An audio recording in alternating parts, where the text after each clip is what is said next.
Sveiki, tai pateiksiu demonstraciją, kaip veikia OnionShare.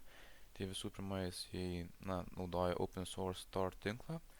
Tai galima prisijungti automatiškai prie jo arba konfigūruojant tinklo nustatymus.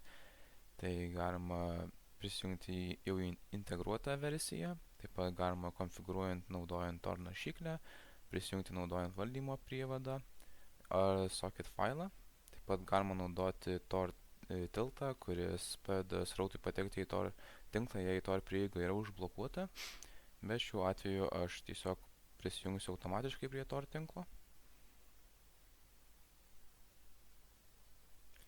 Tai kai prisijungiama prie Tor tinklo yra 4 pagrindinės funkcijos. OnionShare tai yra galima dalytis failais, gauti failus, talpinti svetainę ir kalbėtis anonimiškai.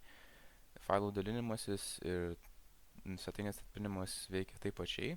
Tai visų pirma reikia įkelti kokį nors failą. Įkėlus pasirinktą failą galima pradėti juo bendrintis. Taip pat galima išjungti privatų raktą, kuris yra sukuriamas automatiškai. Ir pradedama bendrintis. Šiek tiek reikia palaukti.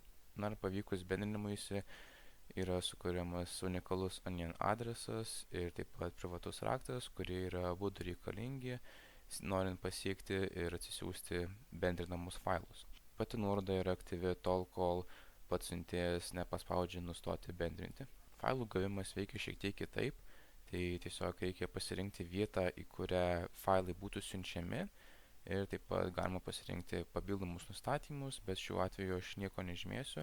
Ir tuomet įjungiama gavimo veiksena. Ir taip pačiai kaip ir su failų siuntimu yra sukuriama unikali Onion nuoroda ir taip pat privatus raktas. Ir paskutinė šios programos funkcija yra anoniminio pokalbio sukūrimas. Taip pačiai kaip ir visose funkcijose galima išjungti privatų raktą, bet šiuo atveju paliksiu jį. Ir sukuriama unikali nuoroda bei privatus raktas.